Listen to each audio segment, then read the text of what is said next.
감사합니다. 서로 축복하실까요? 은혜 받고 행복하세요.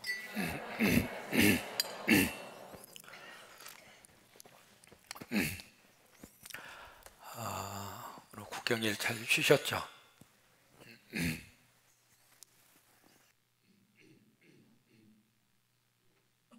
잘 못 쉬었어요? 여러분 아시는 것처럼 대한민국에 5대 국경일이 있잖아요.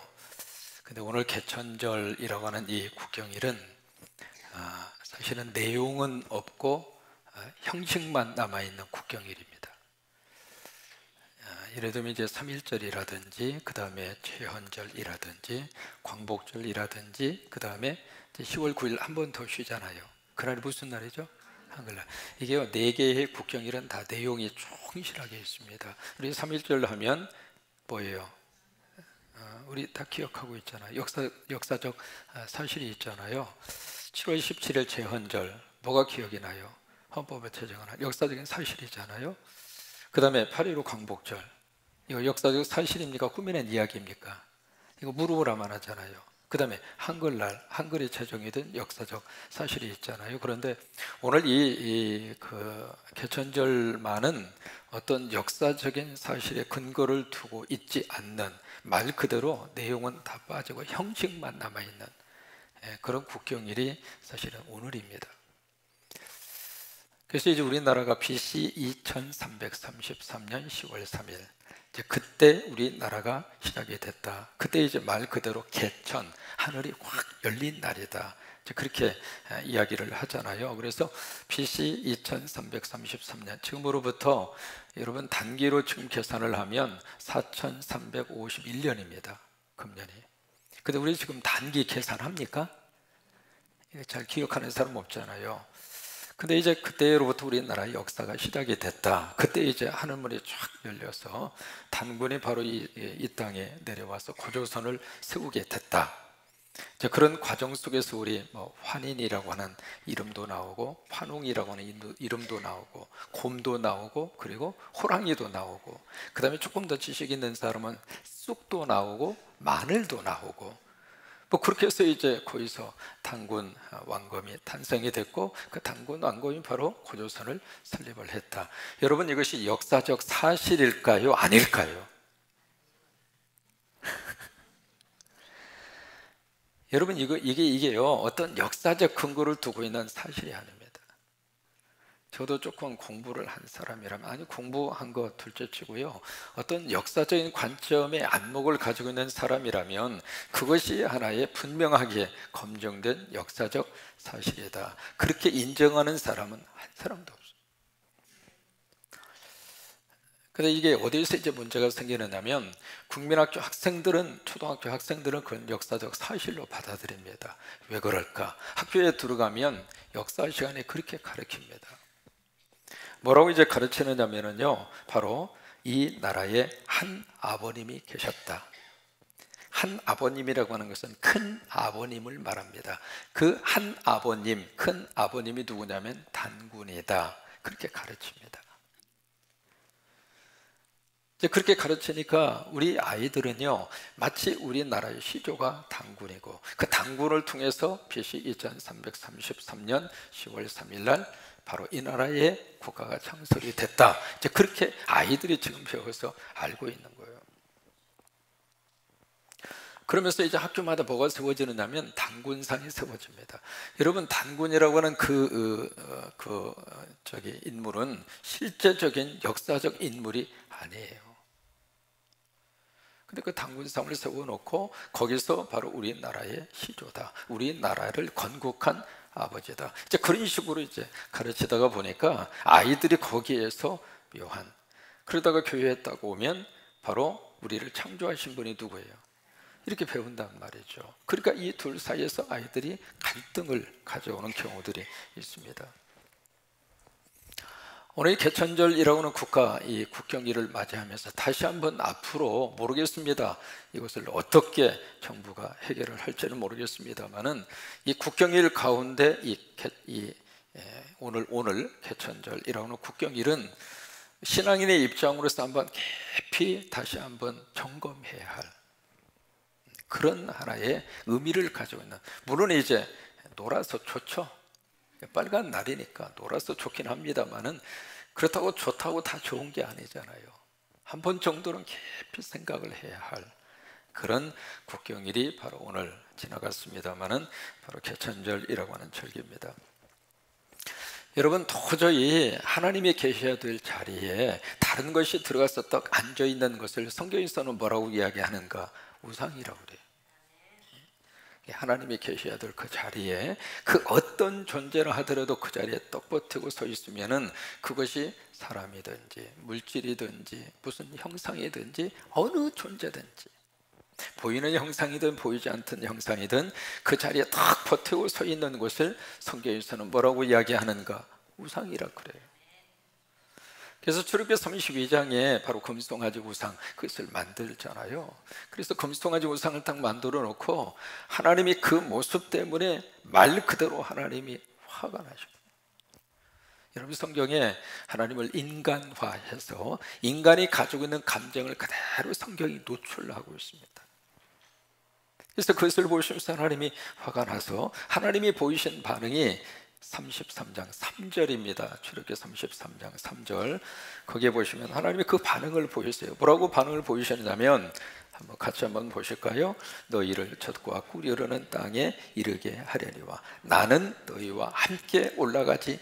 이게 하나님이 보인 반응이에요. 나는 너희들과 절대로 같이 가지 아니하실 것이다. I will not go with you. 너희들과 내가 안 갈 거야. 그러나 너희들은 가나안 땅 들어가. 왜? 가나안 땅 들어갈 수 있도록 하나님이 애굽에서 끄집어낸 거니까 그 약속은 하나님이 지키겠다 그 말이에요. 그러나 내가 너희와 함께 가지 않겠다. 그래서 그 다음에 하시는 말씀이 너희는 어떤 백성? 거기 보시면 어떻게 표현하고 있죠? 너희는 목이 곧은 백성이죠. 여기 목이 곧다 그 이야기는요, 목이 뻣뻣하다 그 말입니다. 목이 뻣뻣하다 그 이야기는요, 목에 힘이 들어갔다 그 말이에요. 여러분, 목에 힘이 들어가면 사람이 참 묘하게도 여기에 목이 뻣뻣하다 그 이야기는 목에다 힘주고 다니는 것을 의미하는 단어이기도 하지만 또 하나 고집이 세다 그 말이에요. 말 그대로 고집이 완전히 그냥 무슨 힘줄처럼 고집이 아주 센 경우를 가리켜서 목이 곧은 백성이라 그렇게 표현을 하고 있는 거예요. 그러니까 너희는 너무 고집이 세서 지금 누구 말을 안 듣는 거예요.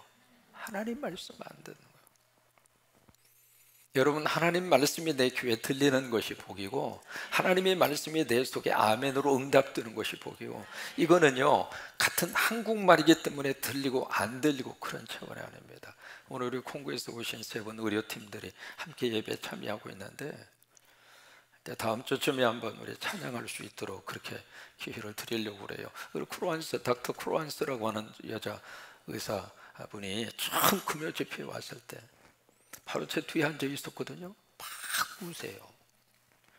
그래서 나는 한국에 지금 낯선 땅에 와서 낯설기도 하고 갑자기 무슨 가족이 보고 싶어서 벌써부터 향수병에 걸려서 저렇게 울고 자빠져 있나.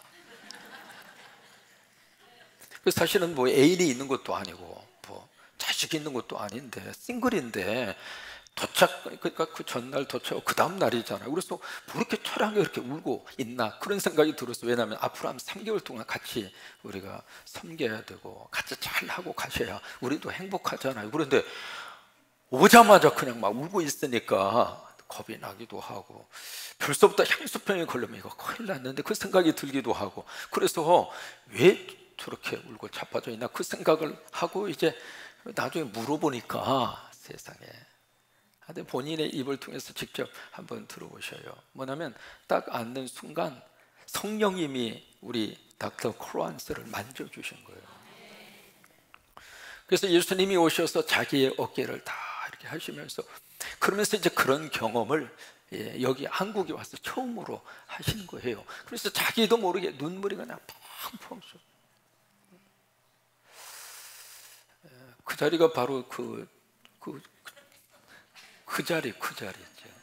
그 자리에 앉아가지고 이 와서 앉는 순간에 이제 찬양하기 전에 피아노 반주를 이렇게 하고 있었는데, 피아노 반주를 통한 그 찬양이 자기의 가슴에 성령님의 역사하심으로 느껴온 거예요. 이게 하나님의 말씀이 이게 성령으로 내 속에 이렇게 들어와서 그 말씀이 내 속에 믿음으로 확 부딪혀 오는 것이 축복이에요. 근데 이게 고집이 세잖아요. 목이 곧잖아요. 그러면 하나님의 말씀이 안 들려. 하나님의 말씀이 가슴을 치지를 않는 거예요. 그러면서 내가 길에서 너희를 친멸할까 염려함이니라. 무슨 얘기냐면, 만약에 너희들이 계속해서 고집스럽게 그 길을 가면 언젠가 내가 너를 칠 수밖에 없는데, 나도 그거 장담 못하겠다 그 얘기예요. 그래서 너희들만 갈 테면 가, 그 이야기예요. 근데 여러분 생각을 해보세요. 가나안 땅이 아무리 좋은 땅이라 하더라도 하나님이 없는 가나안 땅, 과연 거기가 천국일까? 여러분, 환경이 아무리 좋고 나쁘고 그를 떠나서 하나님이 계시는 곳이 천국이고 하나님이 없는 곳은 지옥이에요. 그러니까 가나안 땅이라 하더라도 너희들끼리 가, 난 안 갈 거야. 그 하나님의 말씀 앞에 모세가 평정한 거예요. 그래서 모세와 하나님이 회막에서 만납니다. 회막은 바로 어떤 장소냐면 텐트 오브 미팅, 이렇게 미팅하는 텐트다, 그런 뜻을 가지고 있거든요. 성막을 완성하기 전에 템포러리로, 임시로 텐트를 지어서 그 텐트에서 하나님과 만나는 그곳을 회막이라 그런 거예요. 그러면서 11절에 보세요. 하나님과 모세가 만나서 이제 대화를 하는데 11절에 같이 한번 읽을까요? 사람이 자기의 친구와 이야기함 같이 여호와께서는 모세와 대면하여 말씀하셨. 대면했다, 그 얘기는 face to face, 얼굴과 얼굴을 맞댔다. 여러분 카톡 하시다 보면 보이스톡도 있지만은 페이스톡 있잖아요. 페이스. 그러니까 얼굴과 얼굴을 마주봤다 그 말이에요. 그래서 이제 말씀하시며, 모세는 진으로 돌아오나 눈의 아들 젊은 수종자 여호수아는 회막을 떠나지 아니하니라. 여기 보면 지금 모세와 하나님이 지금 어떤 관계로 만나느냐면 친구로 만나는 거예요. 친구로. 영국의 한 출판사에서 상금을 걸고 친구라고 하는 말의 정의를 한번 내려보세요, 그렇게 공모를 했어요. 그러니까 수없이 많은 사람이 친구에 대해서 우리는 이렇게 생각합니다 하고 정의를 내려서 많은 사람이 응모를 했죠. 거기에 보면 이제 나온 그 친구에 대한 정의 가운데 기쁨은 곱해주고 고통은 나눠 갖는 사람, 이게 친구라고 하는 거예요. 나의 침묵을 이해해 주는 사람, 말하지 않아도 조용히 그 마음을 알아주는 사람, 이게 친구라고 하는 거예요. 언제든지 만나도 싫지 않는 사람, 이 사람이 친구라고 하는 거예요. 나에게 진심으로 충고해 주는 사람, 이 사람이 친구라고 하는 거예요. 근데 거기서 1등으로 당선이 된 친구의 정의가 있습니다. 뭐냐면, 온 세상이 다 내 곁을 떠났을 때, 내 주변에 아무도 없을 정도로 다 내 곁을 떠나는 그 순간 나에게 찾아와 주는 사람, 그 사람이 친구라고 하는 거예요. 지금 하나님은 모세를 어떻게 지금 대하고 있느냐면 친구로 대하고 있어요. 다 떠난 그 자리에 하나님이 모세에게 찾아와 준 거예요. 여러분, 하나님은 지금도 우리를 친구로 대하시면서 그렇게 우리에게 찾아와 주세요. 나를 이해하지 못하고, 그리고 나와의 관계가 다 깨져서 이 사람도 떠나고 저 사람도 떠나고 다 떠났는데, 그래서 오로지 나 혼자라고 생각을 하고 너무 외로움과 고독 속에 휩싸여진 그 순간 나에게 찾아와 주시는 하나님, 그 하나님이 우리의 아버지가 되시고, 그 하나님이 우리를 버리지 않으시고, 그 하나님이 우리를 사랑하시고.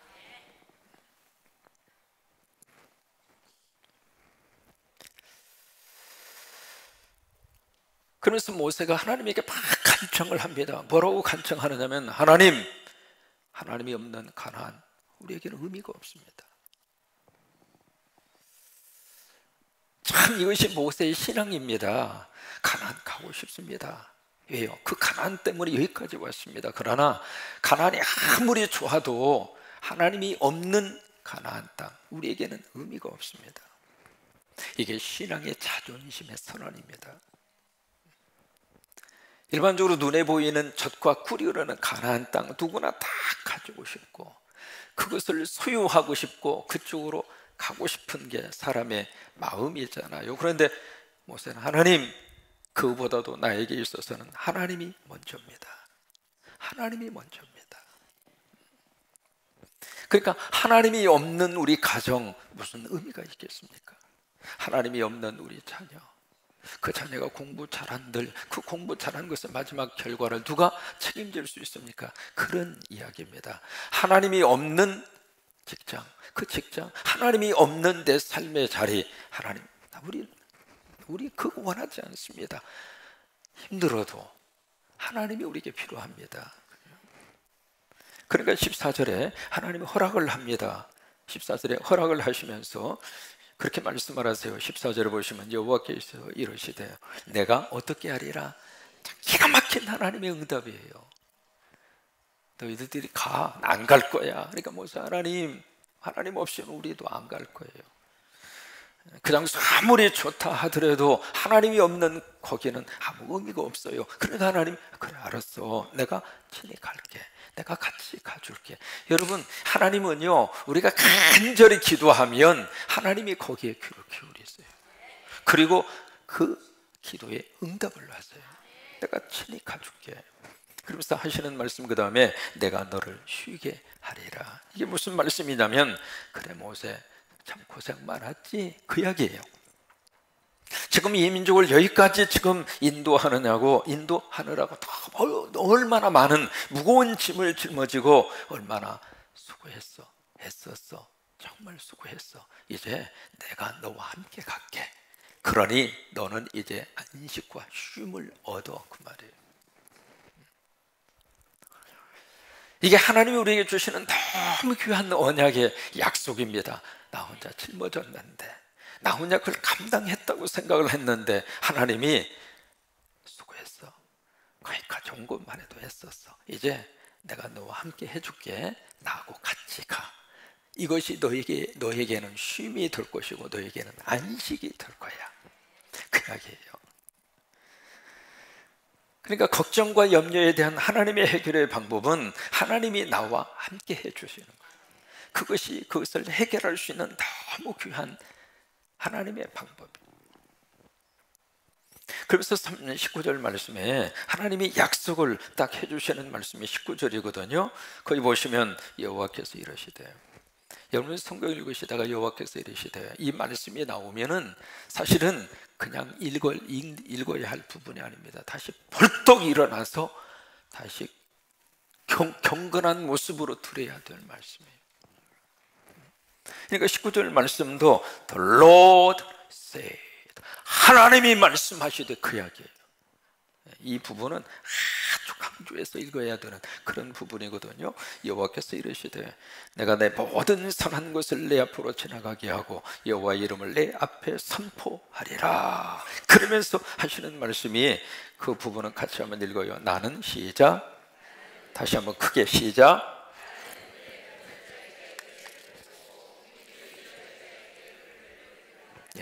거기 보시면 은혜와 궁유를 누가 줘요? 하나님이 주신다. 여러분, 이것이 우리가 은혜 받아야 살잖아요. 근데 그 은혜를 누가 주시는가? 하나님이 주세요. 그러니까 은혜를 받을 수 있는 기준이 나에게 있는 게 아니에요. 늘 믿음 안에서 이것 때문에 싸우는 거예요. 더 예수 잘 믿고 싶은데 그 마음은 참 좋아요. 근데 잘 먹고 싶은데 뒤돌아서면 금방 또 한바탕 싸운 다음에 이러면 안 되는데, 그러면서 또 5분도 안 돼서 또 싸우고, 그러면서 내 믿음이 이거밖에 안 되는가, 그러면서 스스로를 막 자책하고, 그러면은 이제 하나님은 멀리 도망가 버리고 은혜는 이미 다 바닥나 버리고, 그러면 다시 죽을 상을 하고 하나님 말로만도 못한 이 죄인이 다시 왔습니다 그러면서 다시 또 옛날로 돌아가는 것 같고, 이것이 마치 계속 이렇게 쳇바퀴 도는 것처럼 이것이 내 믿음 생활의 발전도 되지 않는 데 모습인가, 그 생각 때문에 너무 신앙적으로 고민과 갈등에 빠져 있는 경우들이 많아요. 왜 그럴까? 은혜의 기준을 나에게서 찾으려고 그러니까 그런 거예요. 내가 예배 참석했기 때문에 은혜를 주시는 거고, 예배 빼먹으면 하나씩 하나님이 은혜를 뺏어가 버리고 그런 하나님으로 착각하고 있는 거예요. 여러분, 은혜는요 기준이 나에게 있는 게 아닙니다. 은혜의 기준은 누구에게 있는가? 하나님에게 있어요. 그러니까 하나님이 주시면 그냥 받는 거예요. 부족하고 덜 부족하고 아무 상관없어요. 우리 닥터 크루안스, 한국교회의 예배가 뭔지 어떻게 알아요? 그 순간에 그에게 눈물을 하나님이 주셨을 때 그 눈물이 사랑하는 닥터 크루안스에게 있어서는 하나님이 허락하시는 은혜를 부어주시는 그 시간이었다 그 말이에요.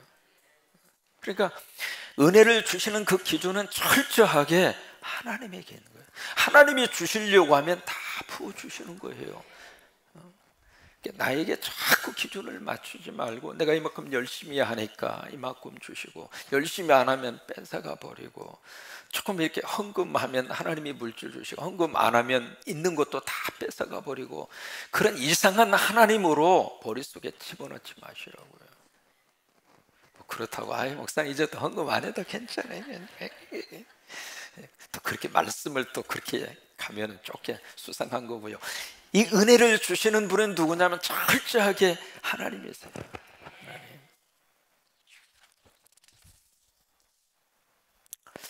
그러니까 여기서 그러면은 누구에게 하나님께서 은혜를 주시는가? 성경에 이제 몇 가지로 쭉 이야기를 하고 있습니다. 첫째로 누구에게 하나님께서 은혜를 주시는가? 하나님을 사랑하고 하나님의 계명을 지키는 자에게 하나님이 은혜를 주세요.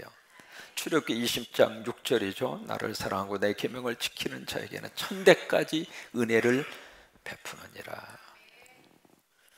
두 번째, 겸손한 자에게 하나님이 은혜를 부어 주신다고 그랬죠. 야고보서 4장 6절, 하나님의 교만한 자 물리치시고 겸손한 자에게 은혜를 주시느니라. 여러분, 겸손은요 그냥 몸을 비틀면서 아이 나 못해요 그게 겸손이 아니에요. 겸손의 성서적인 의미는 하나님 없이 못 삽니다. 이게 겸손이에요.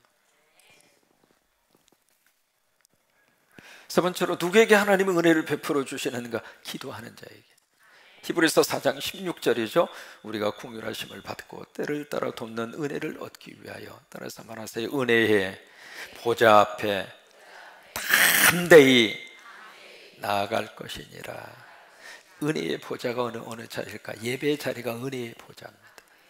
그래서 예배에 참석하시면 하나님이 은혜 주세요. 폭포가 쏟아지는 곳에 여러분 가까이 가면 나도 모르게 옷이 젖어요. 거기서 튀는 그 빗방울 때문에. 그런 것처럼 은혜의 보좌가 바로 예배 속에 하나님의 은혜의 보좌가 있어요. 거기 오면 하나님이 은혜를 주세요. 은혜의 보좌가 무엇일까? 기도하는 자리가 은혜의 보좌입니다. 아버지 부르는 자리가 은혜의 보좌예요. 가정에서도 아버지 부르면 그게 은혜의 보좌고, 속상해서 지금 말할 수 없을 정도로 그 순간에도 아버지 부르면 그 순간이 은혜의 보좌예요. 그러니까 하나님을 찾는 곳이 바로 은혜의 보좌거든요. 그 은혜의 보좌 속에 하나님이 은혜를 쏟아 부어주세요. 1808년입니다. 굉장히 오래된 역사적 일이죠. 비엔나라고 하는 곳에서 천지창조라고 하는 엄청나게 대국이죠. 그 하이든이 작곡한 천지창조를 비엔나에서 연주를 합니다. 근데 그 자리에 누가 참석을 했느냐면 작곡을 했던 하이든이 그 자리에 참석을 합니다. 참석을 했는데 이 하이든이 그때 너무 나이도 많고 병에 걸려서 겨우 의자에 앉을 정도로 이제 그런 상태로서 앉아서 그 연주를 듣는 거예요. 듣는데 그 천지창조 공연이 끝난 다음에 거기 있는 모든 그 관객들이 큰 은혜를 받았어요.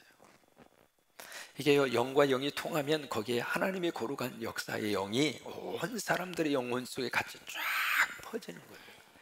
그래서 거기 참여했던 모든 관객들이 은혜를 충분히 받고 일어나서 그 엄청난 대국을 우리에게 선사한 하이든을 향하여 막 우리와 같은 박수를, 참 당신 고맙다고, 이런 너무 귀한 명곡을 우리에게 해줘서 고맙다, 막 박수갈채를 보내요. 그러니까 하이든이 막 그런 박수갈채의 의미를 알고 겨우 의자에서, 그 정도 이제 몸이 쇠약한 상태였거든요. 의자에서 겨우 일어나서 하는 말이 아닙니다, 아닙니다, 아닙니다. 이것은 내가 쓴 작품이 아닙니다. 이것은 하나님이 주신 작품입니다. 이것은 하나님의 은혜로 만들어진 작품입니다. 나에게 박수하지 마세요. 그 이야기를 하고 의자에 다시 앉으시다가 균형을 잃고 넘어져서 기절을 합니다. 그리고 하이든이 세상을 떠납니다. 그러니까 하이든이 이 세상에서 마지막으로 남긴 유언이 됐습니다. 이것은 내가 한 게 아닙니다. 하나님의 은혜로 주신 것입니다. 그래요. 지금도 하나님께서는 우리에게 은혜를 주세요. 내가 뭘 해서 그것에 대한 담례로. 지금 북한하고 미국이 서로 내놔, 그러면 내놓을게, 내놓을게, 다 내놓고 나서 나중에 안 주면 어떡할 거야? 우리는 그런 데 안 해. 그러면서 서로 핑퐁처럼 왔다 갔다 하잖아요. 그게 인간이에요. 해주면 나도 해주고, 안 해주면 나도 안 해주고. 근데 하나님과 우리와의 관계는 그런 게 아니에요. 주고 받고, give and take, take and give, 주고 받고, 받고 주고, 그런 관계가 아니라고 하는 거예요. 하나님은 그냥 우리에게 은혜가 필요한 영혼에게 하나님은 은혜로 그냥 부어주셔요. 그래서 여기 19절에 있는 말씀대로 내가 은혜 베풀 자, 그러면 그에게 내가 은혜 베풀 거야. 긍휼을 여겨야 될 자, 그러면 나에게 내가 긍휼을 베풀 거야. 그게 하나님이 허락하시는 은혜의 아름다운 축복의 역사입니다. 이 은혜가 오늘 예배에 오신 여러분 모두 위에 충만히 부어지시기를 바라고, 오늘부터 우리 심호권사, 명예권사 후보자들의 교육이 들어가게 됩니다. 여러분 아시는 것처럼 우리 권사님들의 후보는 서리 집사가 된 지 10년입니다. 우리 교회 오셔서 서리 집사 임명받은 지 10년 되면 그때부터 권사의 자격이 있어요. 저희 교회는 만 50세 이상을 권사 후보자로 그렇게 선정을 해서 지금까지 해왔고, 각 교구의 목회자들과 장로님들을 통해서 추천을 받고, 그래서 후보자로 여러분 다 연락을 드렸을 거예요. 이제 저하고 같이 이제 훈련을 받게 될 터인데, 이 훈련 시간 만약에 훈련에 참석하지 않으면 권사의 기본적인 자격에서 안 되고, 그러니까 열심으로 참석하셔서 배우시고 훈련 받으시고, 여러분 사울이라고 하는 그 하나님의 종을 택하셔서 그 다음 날로 하나님이 이 사울이라고 하는 사람을 하나님의 종 사울로 쓰신 게 아니에요. 3년 동안 아라비아 광야에서 훈련시켰어요. 그리고 나서야 사도로 하나님이 쓰신 거예요. 우리 장로님들 3번 피택해 주셨잖아요. 목요일날 새벽 기도 끝나고 지금 계속 공부하고 훈련 받아야 돼요. 그걸로 끝나지 않고 또 노예에서 치르는 장로 고시라고 했는데, 이 고시가 붙은 것은 다 어렵습니다. 고시에 통과를 해야 돼요.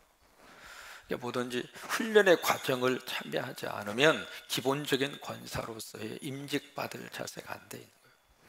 그래서 그것은 철저하게 점검을 해서, 만약에 후보군에 들었지만은 참석을 안 하시면은 다음 기회로 다 뺄 거예요. 그러니까 통고 받으시고 훈련 받아야 될 분들은 계속 훈련을 잘 받으셔서 기왕이면 하나님이 주시는 그 직분을 참 좋은 하나님의 사람으로 딱 훈련돼서 받아야 본인도 복이고 임명하신 하나님도 복이고, 그렇게 되시게 되기를 바랍니다. 일어나시죠.